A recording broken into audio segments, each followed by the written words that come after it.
Tov, alors ce shiur est dédié pour l'élévation de l'âme de Karen Ruth Lein Zichronah Livracha, la question de Dan David, pour la question comment se battre contre la ta'ava. Ta'ava, c'est-à-dire les envies. Les envies, c'est grosso modo tout ce qui nous fait plaisir, c'est-à-dire le lit, je vais par ordre chronologique de la journée, le lit le matin, pas le lit le soir, parce qu'on aime bien tourner en rond, parce que pour finir, quand on rentre dans le lit, c'est quand même sympa aussi, la nourriture et les femmes. C'est à peu près ça, je crois, les trois grands axes. L'argent peut-être. L'argent, c'est vrai, mais l'argent, c'est trois choses à la fois. C'est le kavod, les honneurs, t'es quelqu'un, crois-tu que tu es, d'accord? Fais croire que tu es quelqu'un. Et les envies, enfin, l'honneur, on va dire comme ça, les honneurs, les envies, la nourriture et les femmes, ça reste l'argent, et le pouvoir, c'est aussi une envie. Comment se battre contre ces pulsions très fortes? Alors on m'a donné quelques petites recettes, Bezrat Hashem. Alors Ben Sina Bashaoul, dans son livre Zechol Hadassah, écrit que tout le monde a de la ta'ava, des envies. Maintenant, on a le choix de faire bifurquer notre ta'ava qui allait dans des directions non conseillées par la Torah, voire interdites, faire bifurquer vers des choses conseillées et permises. Ça veut dire, il y a deux êtres en moi. Il y a mon corps, avec ses pulsions, paresse, le lit, nourriture, reproduction, femme, orgueil, pouvoir, le corps. Prenez un enfant, à part les femmes, je ne sais pas encore ce que c'est, Baruch Hashem, enfin aujourd'hui ils deviennent très très précoces, mais disons un gosse à 2-3 ans, ça va, je ne crois pas encore qu'il sache ce que c'est. Bezrat Hashem, j'espère que l'humanité arrivera à préserver ses enfants encore à leur âge. Et tu le vois, comme dit Freud, à ce moment, toutes les envies sexuelles, en fait, c'est dans la phase buccale, c'est dans la bouche, d'accord, les plaisirs. Il devient fou pour un bonbon. Fou. Il est prêt à tout pour ça. Et il mange, avec appétit, et avec l'autre main, il tient. Il tient déjà ce qu'il va manger. La ta'ava, l'envie. C'est un monstre énorme qui est en nous.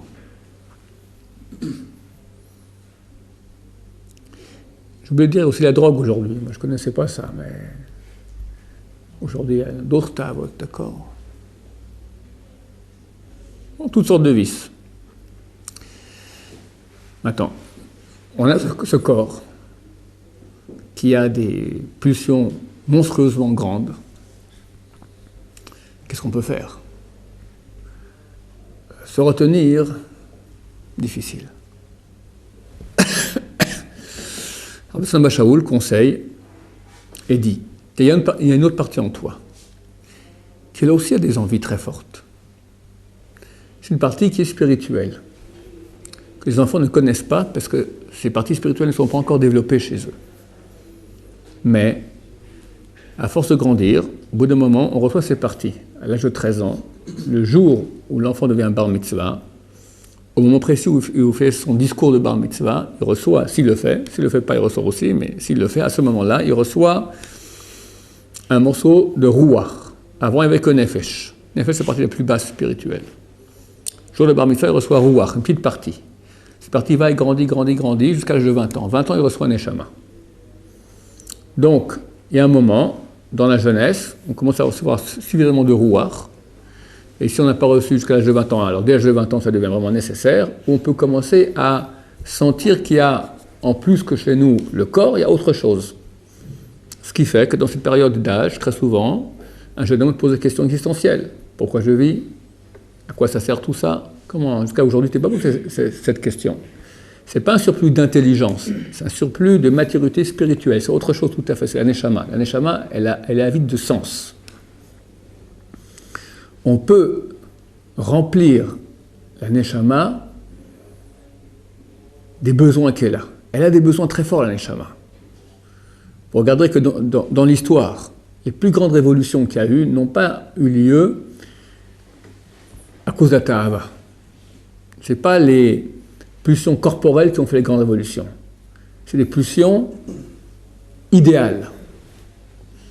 Les gens voulaient une société idéale. Ils étaient prêts à mourir pour ça, à faire des grands efforts, aller en prison, se faire torturer pour des idéaux.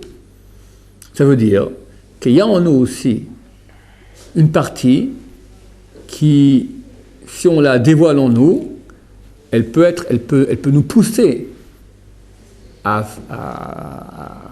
avoir des envies très grandes, mais pas des envies qui vont dans la matière, le corps, des envies qui vont dans le spirituel. Donc au lieu de se battre contre l'envie, parce que c'est très dur, au lieu de se battre, le Rabbi Sion conseille de prendre tout notre potentiel d'envie qu'on a, au lieu de le réaliser dans pas grand-chose, parce qu'on sait bien que les plaisirs corporels, plus on en a, plus on en veut, commencer lentement à dévoiler en nous les parties spirituelles et investir là-dedans. Et quand on investit, alors on commence à s'habituer et on a envie. C'est dur, parce que le corps il est là, il fait écran, mais on peut commencer. Prenez par exemple, on va prendre un exemple, je ne sais pas s'il est très bon, on va en parler, mais c'est un exemple que vous pouvez comprendre bien. Beaucoup de jeunes Français ont un très grand amour du peuple d'Israël et de l'État d'Israël. Pour cela, ils vont à l'armée. L'armée, c'est terrible. Tout ce qui est de moins sympathique. C'est pas le matin comme ici, à 7h du matin, gentiment on passe, d'accord, 4h30 du matin, puis à 2h30 tu es levé pour faire une garde pendant 1 heure, sous la pluie, et t'en as, pas tout le monde, t'en as qui font ça avec plaisir, satisfaction énorme. C'est pas qu'ils sont heureux de faire la garde sous la pluie, ou de ramper dans la boue, mais ils sentent qu'ils font une chose qui a un sens, et ça les remplit. À nous maintenant de découvrir en nous les ressources, c'est-à-dire utiliser le potentiel que nous avons pour nous réaliser dans les choses qui vont vraiment nous réaliser. Le corps ne réalise pas. Le corps, une fois que tu as eu ton envie, tu as satisfait ton envie, elle est passée, c'est fini, tu n'as plus rien. Rien. Après un moment, l'envie le revient encore plus forte. Donc ça ne sert à rien. Investis dans les choses qui vont vraiment servir à toi, ton vrai toi. Et c'est notre relation avec Dieu, c'est clair. C'est la seule chose qui peut vraiment nous faire grandir, nous faire être. Parce que Dieu, c'est la source de tout être. C'est la source de tout. L'armée, c'est très bien. Pourquoi les gens, ils ont cette pulsion d'aller à l'armée, ça les remplit? Parce que quelque part, ils pensent qu'ils aident Am Israël. Ils ont raison, ils aident Am Israël. Mais pourquoi ils ont cet amour d'Israël? L'amour d'Israël, c'est un camouflage de l'amour de Dieu. Alors, au lieu de passer au camouflage, investis dans beaucoup plus. On peut beaucoup plus aider Israël en amenant beaucoup de spiritualité. Études de Torah, chesed, mitzvot. Tu verras des gens qui passent leur vie à faire du chesed. Ils ouvrent des organismes d'entraide, tout ça. Ils sont du matin au soir, ils prient par ça. Comme Avraham Avinu. C'est une pulsion d'envie d'aider son prochain. Il y en a que c'est la Torah, études de Torah jour et nuit. Ça, c'est le plus grand cadeau. Celui qui peut arriver à ça, c'est très grand. Comment ça vient? Tu fais encore, tu t'investis, tu commences à avoir du plaisir à étudier. Au bout d'un moment, tu t'habitues et ça devient comme une drogue. Une drogue, mais pas une drogue dans le sens mauvais. Élixir de vie. Élixir de vie. Tu vois les grands de Torah? Quelle souffrance ils avaient. Le Rav Eliashiv, qui est très vieux, il a déjà 100 ans, quelque chose comme ça. Il allait dormir, je crois, vers 2 heures du matin. Il se levait vers 5 heures du matin, quelque chose comme ça. Et entre ces... Je ne sais pas exactement, peut-être je ne suis pas précis dans les heures, bon, dans le peu d'heures qu'il avait à dormir, il y a eu un cas de pikuach nefesh, une question très très importante. On ne voulait pas le réveiller pendant qu'il dormait. Alors, après qu'il s'est réveillé, on lui a soumis la question. Et pourquoi vous ne pouvez pas réveiller avant? Maintenant, vous me prenez du temps de Torah. Si vous me posez la question quand je dormais, vous auriez pris du temps de sommeil. C'est beaucoup mieux pour moi. Maintenant, tu prends maintenant du temps de Torah. Prends du temps de sommeil. Il a déjà comme ça peu de temps de sommeil. Bon, c'est fantastique. De quoi ça vient? Un amour de Torah. Chaque seconde, chaque seconde, chaque seconde. Tous les grands, c'est comme ça. Oui. Pourtant, une fois dans votre livre, vous avez dit que le stapler, il mettait 40 minutes avant de kiffer son étude. Le stapler, le Rav Yaakov Israël Kanievski, le père de Rav Kanievski, qui était un des grands de la génération, le Rav Chazan nous a témoigné que le stapler a dit à son père: tu ne prends pas pour un menteur. Chas v'shalom. Tu ne prends pas pour un menteur. Chas v'shalom. Je te garantis que chaque jour, quand je m'assieds pour étudier, entre 20 minutes et 40 minutes, j'ai souffrance terrible. J'ai envie de partir. Mais une fois qu'il est, c'est exactement ce dont je suis en train de parler. On a une pulsion corporelle qui n'est pas étudiée. Le corps, il veut le hamac. Deux cocotiers, le hamac, laisse-moi tranquille. Le duvet, l'oreiller, voilà, rien faire. Petit déjeuner au lit. Si on pouvait passer la journée en pyjama, c'est encore mieux. Pourquoi s'habiller pour devoir encore le soir de nouveau de mettre son pyjama? Ça ne sert à rien. Il y a beaucoup de gens qui font comme ça, le week-end, ils passent en pyjama, d'accord? Pourquoi s'habiller? Tellement dommage. Donc, un grand de Torah, eux c'est pire, parce que non seulement ils ont une pulsion corporelle, mais ils ont aussi beaucoup de forces spirituelles qui s'opposent, parce que leur Torah vaut énormément, donc ils ont certainement aussi il y a des forces spirituelles négatives qui s'opposent à ça. Donc, quand il vient maintenant étudier, il y a le corps qui dit « je préfère le duvet », lui aussi il a ça. Mais une fois qu'il s'est mis après, une fois qu'il a réussi à faire bifurquer sa ta'ava du corps au spirituel, ben c'est parti. Et il passait des nuits, avec le Chazon Ish, il passait des nuits entières à étudier. Il y a un antidote à chaque pulsion, parce qu'on dit qu'on fait bifurquer, mais il faut trouver quelque chose d'au moins équivalent pour pouvoir ne plus retomber dans la ta'ava. Par exemple, j'ai un bonbon, c'est quoi le bonbon spirituel? Parce que c'est dur de faire entrer dans la tête de quelqu'un, voilà, on va te priver de tous ces plaisirs, tu vas voir, la Torah, c'est l'équivalent dans le spirituel, tu vas kiffer... Tu vas kiffer beaucoup plus. Ouais. Tu vas vraiment kiffer beaucoup plus, mais il y a un apprentissage. Parce que, il faut comprendre, lorsque notre neshama, notre âme, vient dans le corps, les premières semaines, le neshama, elle est adulte. On l'envoie dans ce corps. Elle va dans le corps d'un petit bébé. Tu peux voir dans son regard, il est comme ça, il n'est pas là. Il ne comprend pas ce qui se passe. Il ne sait même pas qu'il a un corps. Puis lentement, il s'habitue au corps. Lentement. Comme je dis souvent, au début, il regarde ses mains, il ne sait même pas que c'est ses mains. Des fois, la main le pince, ça le fait mal, et il se crispe encore plus, il se fait encore plus mal. Il ne sait pas que c'est la propre main qui le pince. Puis au bout d'un moment, tu le vois dans son berceau, il fait comme ça. Il comprend. Quand il veut bouger, ça bouge. Extraordinaire. Nous, on est habitués.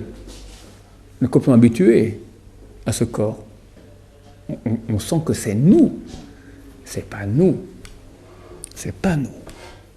C'est comme si je te mets dans une voiture, et tu sens la voiture. Tu la sens bien. Donc, pour te sentir encore mieux, je t'ai mis des senseurs dans la tête. Tu as des câbles qui sortent par les oreilles, ils sont dans le cerveau, d'accord? Des machins comme ça dans le moteur, dans les roues. Tu sens la chaussée qui est mouillée, tu sens que ça manque d'huile, tu sens. Au bout d'un moment, tu sens que c'est toi la voiture. Si quelqu'un te touche maintenant la carrosserie, aïe! D'accord? Mais c'est pas toi. Un beau jour, clic, on sort dehors. Le corps, c'est pas nous. Alors, il y a un temps d'apprentissage très long chez les êtres humains. Les animaux, ils se lèvent, tac, ils naissent, ils savent déjà tout. Nous, le temps que la Neshama s'habitue à ce monde-là, elle vient de tellement milliards d'années-lumière de loin. Pourquoi il a fait en sorte qu'il y ait du temps comme ça par rapport Hein? Ben justement, nous, on vient de tellement loin, la Neshama vient de tellement loin, que le temps qu'il s'habitue au corps, ça lui prend beaucoup de temps. Eh ben, 1 an pour se mettre à marcher, t'imagines? D'accord? Le bac. D'accord? Alors, au bout d'un moment, on s'habitue au corps. On s'habitue tellement au corps qu'on ne sent plus la Neshama. Et lorsqu'on grandit, on arrive à l'âge de raison, l'adolescence. On peut, comme la Neshama commence un peu à briller en nous, on est tellement habitué au corps que le plaisir immédiat vient du corps. On n'a pas de plaisir immédiat avec la Neshama. Il faut comprendre que de façon facile, rapide, le plaisir vient du corps. Le Neshama, ça demande investissement. Mais, en fin de compte, il est clair que la satisfaction, la sensation d'être rempli, d'être plein de vérité, vraiment de réalisation propre, provient beaucoup plus, des millions de milliards de fois du côté spirituel. Comme je dis, les grandes révolutions sont spirituelles. Personne au monde n'est heureux des plaisirs du corps. C'est très petit, un certain temps quand tu es jeune, au bout d'un moment, la vie devient tellement difficile que... Alors, tu vas... On n'a pas eu des gens de 40, 50 ans qui sont encore des fervents de boîtes et tout ça. Et il y en a encore quelques-uns, ils blanchissent. Mais ok, c'est des cas très très rares. Heureux, il n'y a pas heureux, il n'y a pas heureux. Mon grand-père, il me parle du bon temps, il était heureux, il me raconte les croisières qu'il a fait, les beaux voyages, c'était merveilleux, il était vraiment heureux. Et aujourd'hui? Ah bah, il y a plus ça, mais quand il retourne dans le passé, comme ça, il se souvient. Aujourd'hui, il y a 50 ans, il faisait quand les croisières? 20, 30, 40, 50, 60, qu'est-ce qu'il y a? Il y a le souvenir de la croisière. Ouais. Ah, petit. Croisière dans un bateau, pendant une semaine, tu regardes maintenant l'eau, une île, un port. On discute, on va sur le pont gauche, pont droit, pont dessus, pont dessous. Hein? Même si c'est rien, comme vous dites, c'est basé sur rien, c'est quand même un plaisir. C'est le plaisir du corps, ce que je dis, mais qu'est-ce qui reste de ça? Tu vois, 50, 60 ans, il y a le souvenir, c'est tout. Petit, excuse-moi pour ton grand-père, c'est petit. Quelqu'un maintenant qui s'est investi dans le spirituel, comment il a 50, 60 ans, 70 ans? Il se remplit, encore plus, surtout que le corps déjà, il est moins fort. Et ce qui est intéressant, c'est de voir les vieux. Les vieux. Mon beau-père, Zichron El Wachad, décédé ce sera mardi, les 30 jours. Pendant quelques temps, il était dans un hospice de vieux. Je l'ai visité. Tu es en train de manger là-bas. Maison de retraite? Ouais, maison de retraite, un hospice. Hein? Ouais. Et à ce moment, quand je suis parti, c'est la fin du repas, on prenait en chaise roulante une dame, une vieille dame, 80, 90 ans, je ne sais pas. Elle dit « J'ai pas reçu mon dessert. J'ai pas le droit. » Elle lui dit « J'ai pas reçu mon dessert. » Bon, je suis allé avec mon beau-père dans sa chambre. C'est une demi-heure, trois quarts. Après une demi-heure, trois quarts, je suis parti. Je quitte l'hospice, j'entends encore dans sa chambre. Je passe dehors, j'entends « C'est même pas le droit. J'ai pas reçu mon dessert. C'est pas le droit. C'est quoi ça ?» Elle hurle. Tu crois que c'est un comme ça? Renseigne-toi. 99,9% des vieux et vieilles, c'est comme ça. Ils retournent en enfant. Ça veut dire quoi? Leur vraie nature fait son apparition. T'en prends des sages d'Israël, prends des gens qui sont travaillés, leur midote. Justement, au lieu d'investir dans le corps, ils ont investi dans l'âme, dans le spirituel. Ben, le corps, il devient humain, pas animal. Avec la vieillesse, la vraie nature fait son apparition. Et c'est avec ça qu'ils partent au Olam Haba. Le type, il arrive au Olam Haba, c'est un fou de dessert, c'est un fou de femme, c'est un fou d'orgueil, c'est un fou de nerfs, c'est un fou de mesquinerie, c'est un fou de pouvoir. C'est ça.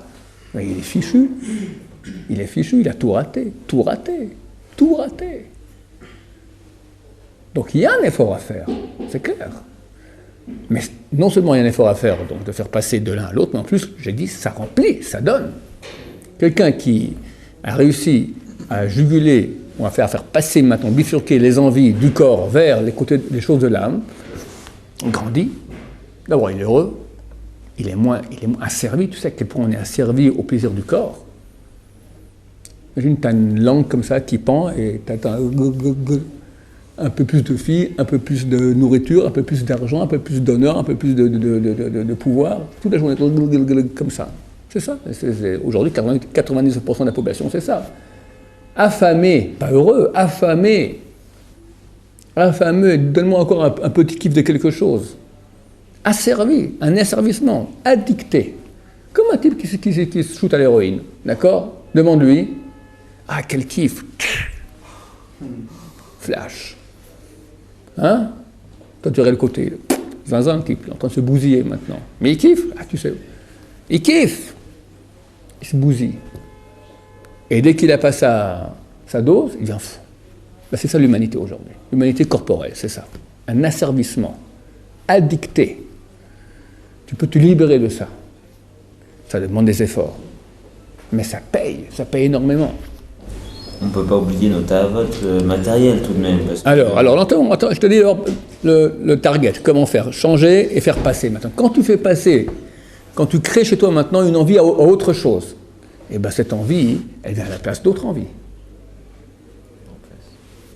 Ça remplace. Tout le monde a des envies, dit le Rav. Mais quand tu passes maintenant une partie, ou même toutes tes envies maintenant tu fais passer d'un côté à l'autre, bah, tu n'auras plus envie de ces choses-là, tu auras envie d'autres choses, et des bonnes choses. Première chose. Deuxième chose, ça c'est le Misat Yesharim qui dit, le Ramchal. C'est une chose qui marche très bien, mais beaucoup plus dure. Il dit, se répéter sans cesse, réfléchir, et voir qu'en fait, j'ai envie de lire le texte dedans tellement il est juste. Bon, on l'a pas sous la main. Il dit que le mal a de l'effet sur nous à cause de nos yeux. C'est exactement ce qui s'est passé avec Ève. Ève, au paradis, elle a vu le fruit de l'arbre de la connaissance du bien et du mal. Et il est marqué qu'elle a vu qu'il était bon. Il était bon. Ta'ava la'enaim. Ta'ava la'enaim. Envie des yeux. Que nos yeux nous font voir les choses de façon tordue. L'envie nous fait voir cette chose comme étant bonne. Mais avec notre esprit, notre raison, on peut voir qu'en fait elle n'est pas bonne. Regarde. Qu'est-ce que ça t'amène? Il dit, c'est comme ça pour tous les plaisirs. Il ne rentre pas trop dans le détail, mais il donne l'exemple, par exemple, de la nourriture. Combien de temps, aujourd'hui, il y a des vins? Des vins. Quelqu'un qui a eu tout. Il a 3 hélicoptères, 5 maîtresses, 3 Rolls-Royce, 2 Ferrari, un jet privé, des pétroliers. Qu'est-ce qui lui manque? Qu'est-ce qu'il a comme bon goût? D'accord? Alors, soit la coke, soit les bons vins. Les bons vins. À 5 000 € minimum la bouteille, il y en a à 20 000 € la bouteille. Hein, tu fais glou, glou, glou, glou, 500 €. C'est pas glou, glou, glou. D'abord, il y a un cellier, d'accord, il y a un truc, pendant 20 minutes, il te verse pour que toute la lie tombe. C'est tout un art, d'accord? Après, on prend le verre, on fait un petit commentaire, on respire, encore un commentaire, après on déguste. Hop. Ok, tu profites, tu jouis de ce vin, 5 000 €. Maintenant, tu as au moins 300 € dans la gorge, sur la langue. C'est bon, hein? Combien de temps c'est bon? Allez, 5 secondes, 10 secondes, 1 minute, c'est dégueulasse. C'est déjà plein de salive. T'avales. Et là, c'est mort. C'est dommage. C'est dommage. Dieu a fait que le papier gustatif soit que sur la langue, pas dans l'œsophage. On a profité encore un peu. Ah, c'est bon, ah, c'est bon, ah, c'est bon, ah, c'est bon, ah, c'est bon aussi là, et c'est bon. Pendant 1 heure. 6 cm, mon cher ami, que la langue. Après, voilà. Qu'est-ce qui reste après? Rien. Tu n'as plus aucun plaisir. Et souvenir, qu'est-ce que le souvenir? Il te fait avoir plus envie. le souvenir du plaisir corporel t'addicte que tu as envie de plus. Plus tu en as, plus tu en veux. J'avais ici un pâtissier, très bon pâtissier à la Shiva, il n'est plus là. Puis un jour, comme il a commencé à faire des très bons gâteaux, il a offert à sa cousine. Elle lui a dit, elle lui a dit, tu m'as créé un nouveau Yetzirah. Je ne connaissais pas encore ces millefeuilles à la crème, pralinée, machin, tout ça. Maintenant, tu m'as donné ça. Tu me crées une nouvelle envie. Je vivais bien. Maintenant, c'est dur pour moi de ne pas te commander un gâteau pareil Shabbat, pour Shabbat. J'entends. Ah, mais c'est dommage, il n'a jamais goûté un truc aussi bon. À quoi ça sert? Alors, nous, d'un côté, alors on peut comprendre, c'est bon, tu vas jouir. C'est une addiction. Addiction. Tu souffres. Comprends, tu vas plus souffrir que de profiter. Le profit, il est tellement petit. Le profit, il est court. Le Ramchal parle de manger, il ne parle pas des femmes. Mais c'est la même chose. C'est combien de temps? 10 secondes. Il est rapide, c'est pour ça que Hein? Qu'est-ce qui est rapide? Parce qu'il est rapide, le kiff. Qui est rapide? Le kiff. Le kiff, par exemple, du bon millefeuille. Tous les kiffs sont rapides. Non, voilà, le kiff de la Torah, il met 40 minutes avant d'avoir le kiff. On dit 40 minutes avant. Attends, je ne parle pas des trucs, je parle maintenant des kiffs corporels. Oui, tous les kiffs corporels sont courts. C'est vrai qu'ils sont courts, mais ils sont aussi courts à obtenir. Facile, immédiat, absolument, ouais, immédiat. Mais vu qu'ils sont immédiats, il y a un piège. Donc toi tu dis maintenant, je vais profiter. Maintenant, comprends. Le profit il est très court. Et sous la période de rêve et d'attente et de préparation, à cela, qui est dur des fois, mais tu es addicté, tu penses à ça, tu penses. Oh, on te donne un petit tic de rien du tout, et on donne après. Toi, attends, tic. Et plus tu as de tic, plus tu en veux, plus tu en as besoin, plus tu as besoin, tu es en besoin. Alors, ce que dit le Ramchal, regarde, qu'en fin de compte, le plaisir qu'on te propose, il est très petit, et qu'à long terme, il te fait plus de mal que de bien. Parce qu'il t'addicte à des choses qui ne sont pas les choses réelles, de ta réalité qui va te remplir, qui va te réaliser. Tu passes à côté de ta vie. Et ça t'oblige à des tas de trucs. Parce que il faut assurer tous les... D'accord, il faut se payer tout, d'accord. Je comprends, j'entends très bien, mais c'est dur de se dire on passe à côté de sa vie qu'on a une feuille de vente quand même. C'est vrai. On peut très bien voir les deux. Alors. On peut très bien faire le kiff pour bien qu'il monte, pour comme ça je laisse mon corps de côté, il va pas me saouler pendant un minute. Il faut un bon équilibre. Sinon, si maintenant je vais trop serrer la vis sur mon corps, il y aura un retour de manivelle et je ne pourrai même pas étudier. Mais pas croire que l'équilibre entre les deux, il est bon. Parce qu'il faut savoir que tous les plaisirs corporels sont aux dépens des plaisirs spirituels.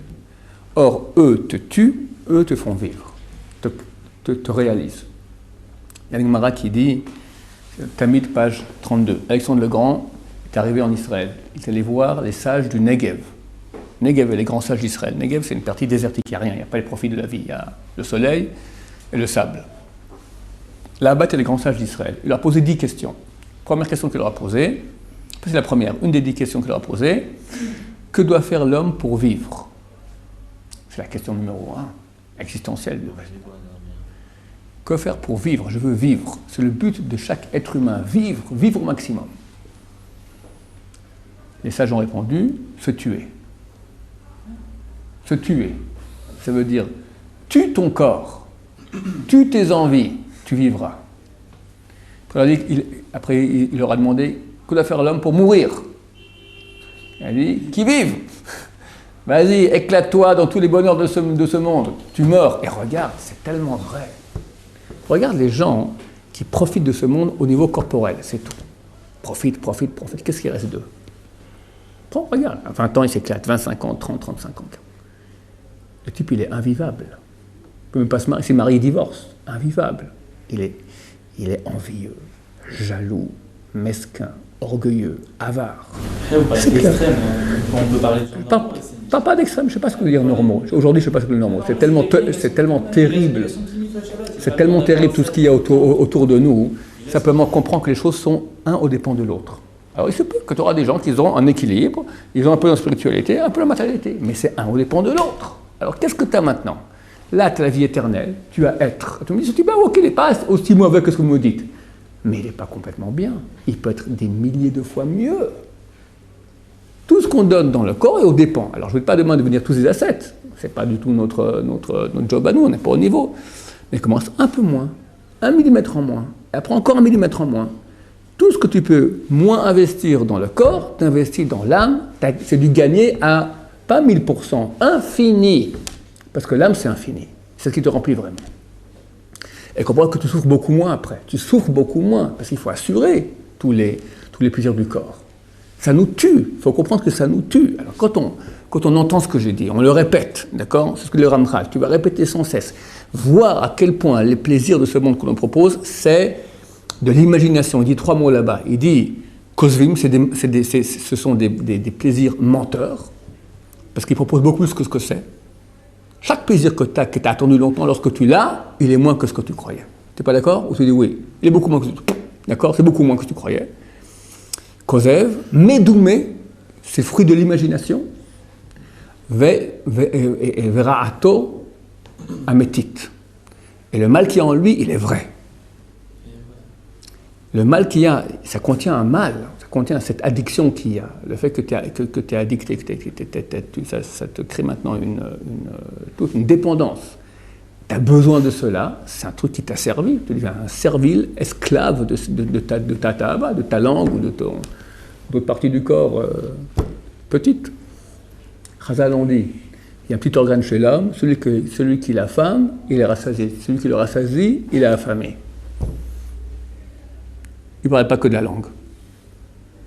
Ça veut tout dire. Ça veut tout dire. Tu le rassasies, tu es affamé. Tu l'affames, tu es rassasié. Et c'est comme ça pour tous les ta'avot, tous les plaisirs de ce monde. Tous. Tu as de l'argent, Chazal dit aussi, quelqu'un il a un mané, il a 100, il veut 200. Tu connais des gens qui font de l'argent et qui sont satisfaits? S'ils travaillent sur ça, coûte. Très bien, c'est ce que je dis de toi, de travailler, très bien. Quelqu'un peut gagner de l'argent et en ayant travaillé ses minutes. Pardon? Il ne peut pas gagner de l'argent et avoir plein de choses en ayant travaillé ses minutes. Bien sûr, il faut gagner, il doit gagner. Très bien, très bien. Il faut travailler. Il faut travailler. Tout dépend. À quel point maintenant? Tu sais, la limite, elle est très très fine.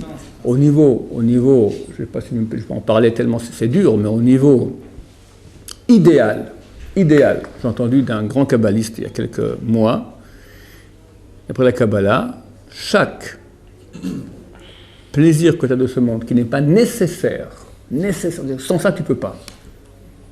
Ça aussi trahara. Le côté négatif. La barre est très très très haute. Parce que nous, on a besoin d'un peu de chocolat par-ci par-là, d'un peu de coca, de de sucre dans le thé. C'est nécessaire, un petit gâteau, le petit machin à la fin. Sans ça, tu ne tiens pas. Pour parler que tout ce qui est que nourriture, d'accord? Mais idéalement, tu me parles maintenant d'équilibre. Alors je te dis maintenant, idéalement, ça doit être comme ça. Maintenant, le type, il investit pour gagner son argent, très bien. Il investit maintenant pour avoir l'argent nécessaire pour vivre. C'est complètement cachère. Le un peu plus, le kiff d'avoir gagné. Tu sais, on aime, on fait des affaires, on gagne, on a gagné l'argent, plus ça en fait. Ta'avat Mamon, ça s'appelle. L'envie de l'argent.